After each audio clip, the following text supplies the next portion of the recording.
우리 지역 주민들의 건강에 대한 궁금증 해결해드리는 우리 가족 건강주치의 시간입니다. 오늘의 주제는 바로 이 치아 건강인데요. 이가 아프면 일상생활에도 참 많은 영향을 미치죠. 그래서 이 진통제를 먹고 견디는 분들도 참 많으신데, 하지만 이 원인을 찾아서 이 뿌리 뽑지 않으면 나중에 더 심각한 질환이 될 수 있다는 사실 아마 모두들 알고 계실 겁니다. 이 오복 중 하나라고 하는 치아 건강. 오늘은 바로 이 치아에 대해서 자세한 이야기 나눠보려고 하는데요. 지금부터 방송 보시다가 치아 건강과 관련해서 궁금하신 점 있으신 분들 저희에게 바로 연락 주세요. 치과 의사가 실시간으로 여러분의 고민 상담해 드립니다. 네, 그럼 먼저 오늘의 주치 소개해 드릴게요. 이 사과나무 치과 김혜성 원장님 모셨습니다. 원장님 안녕하세요. 네, 안녕하세요. 네, 원장님, 이 치아는 정말 오복 중에 으뜸이라고 하잖아요. 그만큼 많은 분들이 이 치아에 대해서 관심을 가지고 계시고, 또한 조사 결과를 봤더니 장수하는 분들은 이 치아가 건강했다라는 결과도 나와 있더라고요. 그런데 또 그만큼 상하기 쉬운 것이 바로 이 치아가 아닐까 싶습니다. 보통 이 치과를 찾으시는 분들 어떤 질환을 가장 많이 호소하시는지 궁금해요. 치과에는 흔히 이 양대 질환이라는 게 있습니다. 하나는 보통 이제 충치라고 불리는 치아 우식증이고요. 또 하나는 잇몸병이라고 불리는 치주염입니다. 그 두 개가 치과 질환의 한 70~80%를 차지할 것 같아요. 네. 그리고 질환이라고 하기엔 뭐하지만 이제 치아가 좀 이렇게 삐뚤삐뚤 났다든지 좀 튀어나왔다든지 하는 것을 교정 치료로 이렇게 치료해 주는 교정까지 그래서 치아 우식증, 그러니까 충치, 잇몸병, 그리고 부종교합, 이 세 개가 치과 질환의 상당한 부분을 차지하고 있습니다. 네. 그런데 이 각 질환이 나타나는 이 시기가 조금 다르다고 들었어요. 이 충치와 잇몸병 이렇게 언제 주로 많이 발생하게 되는 건가요? 충치는 주로 이제 어린아이들, 청소년들 여기서 많이 발생하는 것 같고요. 네. 나이가 드시면 충치가 잘 안 생길 뿐더러 생겨도 좀 늦는 것 같아요. 진행 속도가. 대신에 이제 잇몸병이 굉장히 빠르게 이제 확산이 되죠. 그래서 청소년들은 충치에 좀 신경을 써야 될 것 같고 나이 드신 분들은 잇몸병에 좀 신경을 써야 되지 않을까 싶습니다. 네. 이 앞서서 이 치과의 3대 질병, 이 충치, 그리고 치주 질환, 부정교합까지 말씀을 해주셨어요. 많이 들어봤고 또 이 보시는 분들께서도 이 고민하고 계시는 이 질환들이 다 여기 들어가 있을 텐데 이 중에서 이 치통의 주요 원인이라고 할 수 있는 이 충치에 대해서 먼저 자세히 살펴볼게요. 가장 흔한 질병이죠. 이 충치. 도대체 왜 생기는 건가요? 충치는 뭐 한마디로 세균의 영향, 세균의 산물이라고 할 수 있고요. 네. 입안에는 저희가 보이지는 않아도 상당히 많은 세균이 원래 이제 상주하고 있죠. 근데 그 충치가, 그 세균들이 입안에 음식물이 들어오잖아요. 그 음식에 있는 탄수화물, 당분, 성분들을 분해하는 과정에서 이제 산이 나와요. 그래서 그 산이 치아를 부식시키는 거죠. 그게 시간이 이제 오래 지나면 충치가 되는 거고, 치아에는 크게 이제 세 가지 층이 있거든요. 맨 바깥의 층을 범낭질이라고 불러요. 그게 가장 단단한 층이죠. 인체 내에서 가장 단단한 데입니다, 거기가.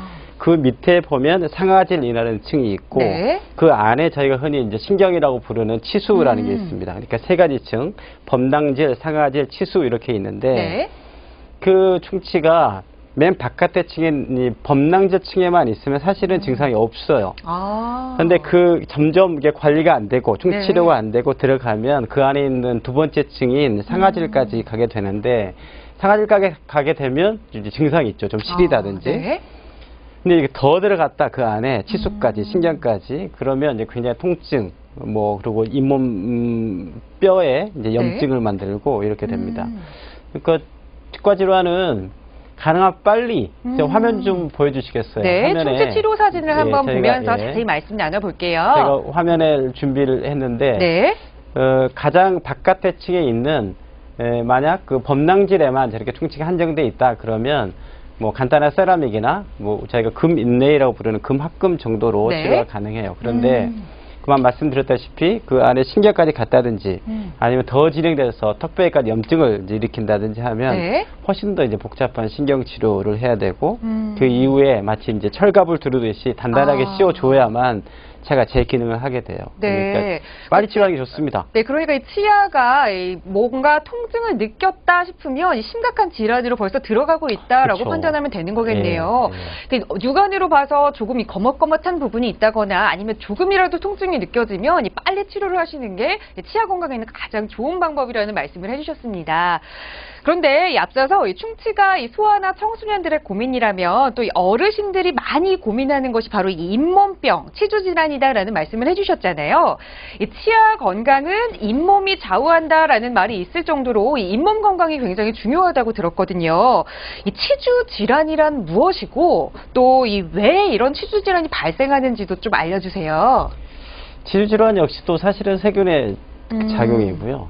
그 세균이 이제 치아의 몸통에 작용할 때는 그게 이제 충치가 되는 거고, 네. 잇몸에 작용할 때는 그게 잇몸 질환이 되는 거죠. 잇몸은 좀 기억을 해 두시면 좋을 게 크게 네. 세 개라고 생각하시면 됩니다. 이의 몸, 학술용어로 하면 치주라는 것은 그러니까 치주 조직이다. 이건 크게 세 개를 가리키는 거예요. 하나는 저희가 이제 맨 바깥에 층인 점막, 빨간색 네. 점막 있잖아요. 그걸 치과에서는 치은이라고 부릅니다. 치은, 맨 바깥에 층이죠. 두 번째는 그 안에 치은을 이제 벗기고 그 안을 들어가면 뼈가 나와요. 네. 그걸 이제 치조골이라고 부르죠. 그리고 그 치조골과 치아를 연결시키는 아주 작은 인대들이 있습니다. 그걸 치주인대라고 불러요. 그러니까 치은, 네. 치조골, 치주인대 이 세 개를 합쳐서 치주 조직이라고 그리고 네. 짧게는 치주라고 하는 겁니다. 그러니까 저희가 만약 이를 뺀다 그러면 이 치조골과 치아를 연결시키는 작은 인대들을 다 끊어낸다 이 말이거든요. 아주 인대들이 굉장히 많은 인대들이 있어요. 네. 그런데 저희가 아주 그 가장 간단한 이제 잇몸병은 치은에만 한정돼 있는 거예요. 맨 바깥에 층인 점막층에만. 네. 그걸 치은염이라고 부르고 혹은 이제 치은도 치주의 이제 맨 바깥에 층이니까 치주 질환의 1단계 정도로 부릅니다. 네. 그런데 그 계속 그 염증이 진행이 되면 그 염증이 계속 그 잇몸뼈와 치주 질환, 치주 인대까지 파괴를 해요. 더 안으로 들어가는 거죠. 네. 그러면 그게 이제 치주염이라고 부르고. 그러니까 말하자면 초기에 치은염이 점점 더 심해질 때 관리가 네. 안 되고 치주염이 되는 거고 치주염이라는 것은 다시 말씀드리지만 점막과 잇몸뼈와 치주인대 이걸 다 파괴하는 거예요. 네. 사실 저는 아직 20대라서 그런지 잇몸이 아프다 이런 걸 잘 못 느꼈었거든요. 그런데 30대 넘어가면서부터 잇몸이 아프다 이거 호소하시는 분들이 참 많이 계신다고 들었어요. 얼마나 많은 비율로 이 치주 질환을 앓고 계신가요? 최근에 이제 점점 우리가 이제 노령화 사회 되니까 점점 치주 질환은 증가 추세고요. 네. 특히나 노령 인구가 될수록 말은 나이가 드실수록 잇몸은 계속 안 좋아지는 것 같아요. 잇몸병의 증상은 그 어느 그 뭐 광고처럼 네. 붓고 시리고 아프고 해요. 붓고 시리고 아프고 네. 그게 딱 맞습니다. 그러니까 그 중에서도 하나만 가장 안 좋은 것을 골라라 그러면 붓는 거예요. 네. 그러니까 시린 이유는 붓고 시리고 아프고 해서 시린 이유는 사실 여러 가지가 있을 수 있거든요. 네. 보통 정상적인 치아도 시린 경우가 있어요. 그런 경우는 이제 가능하면 치료를 안 하고 지켜봐야죠.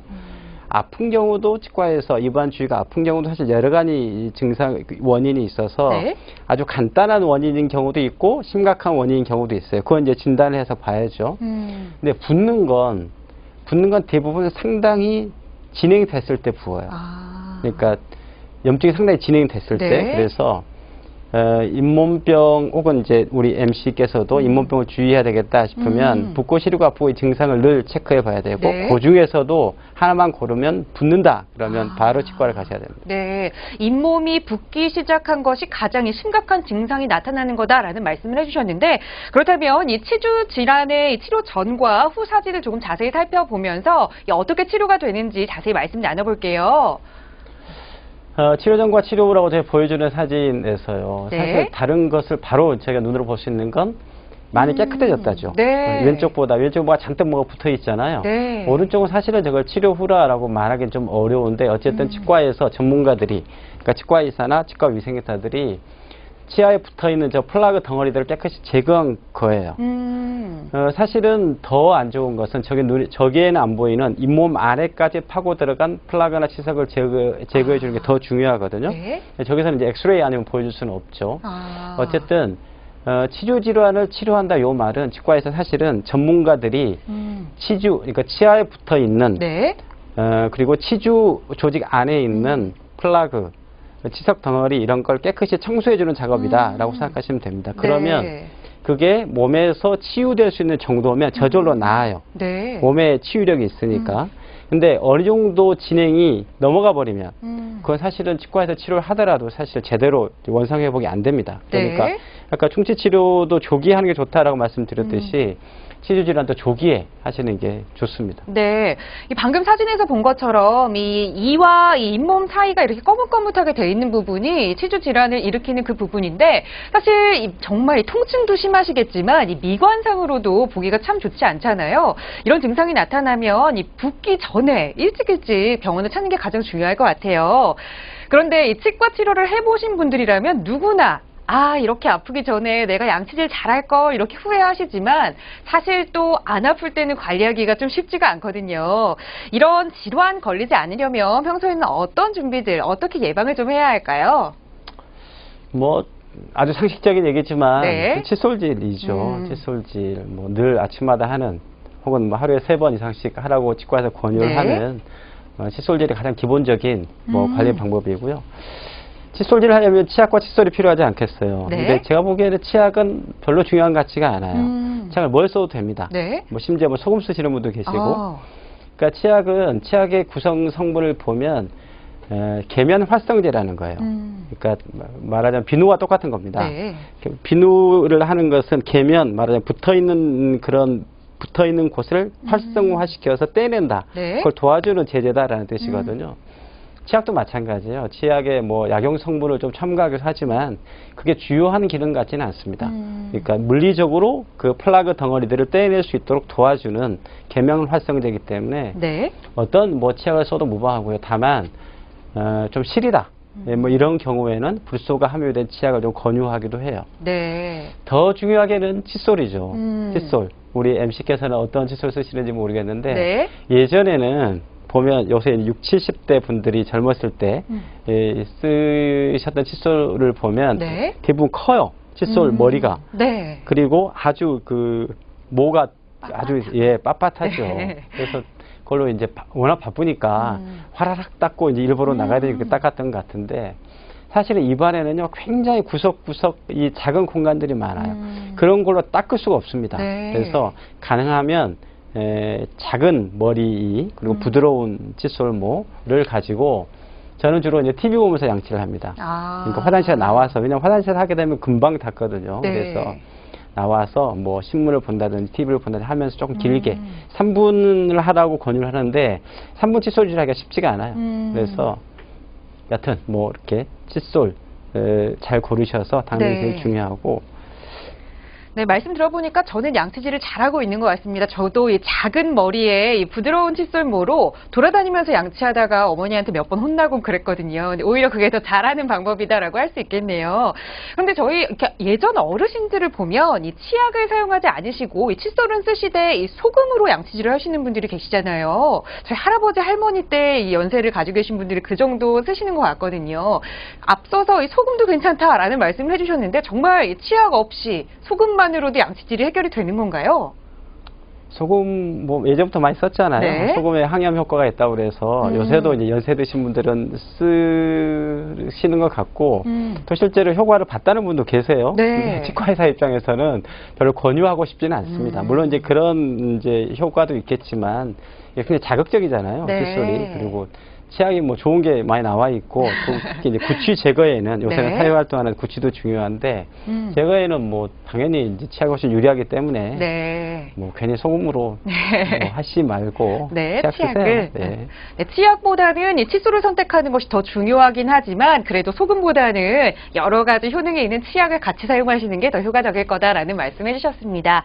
그런데 또 요즘에는 이 치아 건강 생각하시는 많은 분들이 양치질에서 끝나지 않고 양치를 하고 난 후에 치실을 사용하시거나 또 이 가글을 하시곤 하거든요.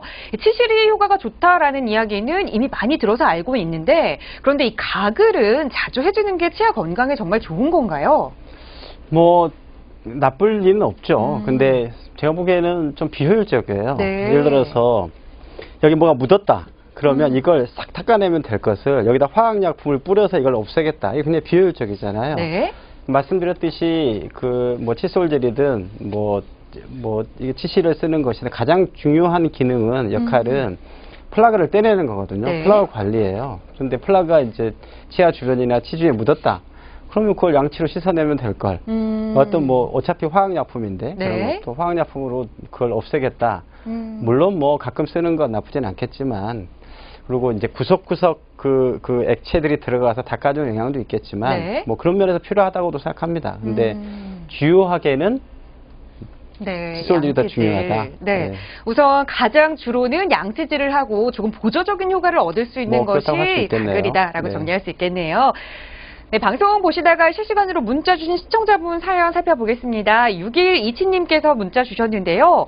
요즘 잇몸이 너무 간지럽고 또 붓고 잇몸에서 피가 납니다. 주위에서 치주 질환에 걸린 건 아니냐고 하던데 정말 이 증상이 그런 건가요? 라는 질문 주셨어요. 어떤 건가요? 간지럽다 이렇게. 네. 제가 보기에는 치주 질환의 가능성이 크네요. 왜냐하면 피 때문에 그래요. 아, 피가. 네. 그러니까 피라는 것은 이제 혈관이 터지는 건데 네. 혈관이 괜히 터지지는 않을 거 아니에요. 그러니까 혈관이 이제 많이 증식해서 잇몸이 많이 증식하기 때문에 이제 그 중에 하나가 혹은 뭐 일부가 터지는 건데 증식하는 이유는 몸에 어떤 뭐가 침투했을 때 방어하려고 증식을 하는 거죠. 그 네. 부위에. 그런 면에서 의심해 볼 필요가 있습니다. 이 피가 날 때는 이 치주 질환을 의심할 필요가 있다라는 그렇죠. 말씀이신 거죠? 예, 그게 다행히 아까 말씀드렸듯이 치주 질환은 크게 3개의 염증이 생긴다고 말씀드렸잖아요. 치은, 네. 치조골, 치주인데, 그러니까 치은에만 염증이 생겨도 피가 나요. 그러니까 근데 이것은 깨끗이만 해주면 저절로 원상 회복이 됩니다. 네. 그러니까 이런 단계이기를 바라시면서 치과 가셔서 예, 검진을 해 보셔가지고 치은에만 한정되어 있는 치은염이라면 뭐 간단한 스케일링이나 이런 걸로도 금방 회복이 되니까 네. 하시고 만약 그 치주 질환까지 말하자면 그 안에 있는 치조골이나 치주인대까지 이제 침범한 정도라면 좀 복잡하게 되겠죠. 네. 역시 이 치주 질환, 이 치아와 관련된 질환은 빨리 병원을 찾는 게 가장 중요할 것 같습니다. 그다음에는 정기 검진이죠. 네, 정기 검진이고 정기 검진 통해서 필요하다면 스케일링을 받으시는 게 좋고. 네. 근데 스케일링이라는 것은 입안에 오랫동안 관리 안 되는 치석 혹은 플라그가 붙어 있을 때 네. 그것을 전문가들이 여러 가지 기구들을 가지고 깨끗이 해주는 거죠. 사진을 보면 이 그렇죠. 앞니 안쪽인가요? 안쪽. 저희가 제일 많이 생기는 데입니다. 왜냐하면 저 치아의 바로 뒤쪽 안쪽으로 네. 침이 나오는 구멍이 있거든요. 근데 침에는 원래 이제 여러 가지 섞여져 있죠. 네. 그런 게 이제 치면에 붙어서 저런 걸 만드는 거고. 그래서 저희 아래 앞니가 가장 잘 빠지는 이 중에 하나예요. 네. 저기 관리가 안 되면. 저렇게 깨끗이 해주는 게 스케일링이고요. 최근에는 작년 7월부터 스케일링이 보험이 됐죠. 네. 그래서 뭐 경제적인 부담도 없이 이렇게 1년에 한 번은 다 보험이 되니까 스케일링을 받으실 수 있을 것 같아요. 그 외에도 한다면 뭐 과일, 야채, 물, 특히 이제 나이 많이 드신 분들은 입이 네. 마르잖아요.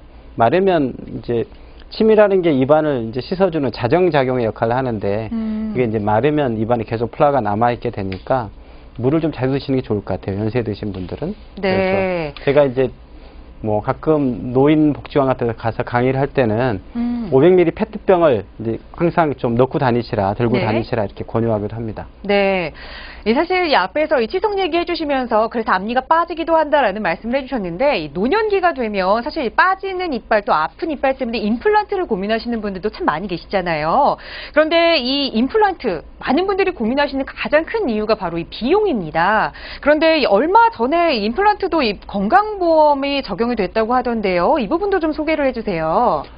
임플란트가 지난달 7월 1일부터 만 75세 이상 네. 어르신들에 한해서 평생 2개까지만 그리고 어금니만 이제 보험이 되기 시작했습니다. 되게 네. 임플란트 비용이 뭐 병원마다 다르긴 하지만 상당히 고가였는데 지금은 국가에서 120만 원만 받아라 이 정도만 이렇게 책정을 했고 120만 원 이상은 안 됩니다. 수가가 안 네. 되고 거기서 50%가 보험 재정에서 지원이 되기 때문에 아마 최대 60만 원, 55만 원에서 60만 원 사이면 본인 네. 부담금이면 임플란트 시술을 받으실 수 있을 것 같습니다. 네, 이 어르신들께는 정말 좋은 소식이 될 것 같아요. 하지만 이런 임플란트까지 가지 않도록 일반적으로 젊었을 때부터 양치질을 잘 해야 한다는 것 많은 분들이 기억하셔야 할 것 같습니다. 원장님 오늘 이 치아 건강에 대한 자세한 이야기 잘 들었습니다. 고맙습니다. 감사합니다.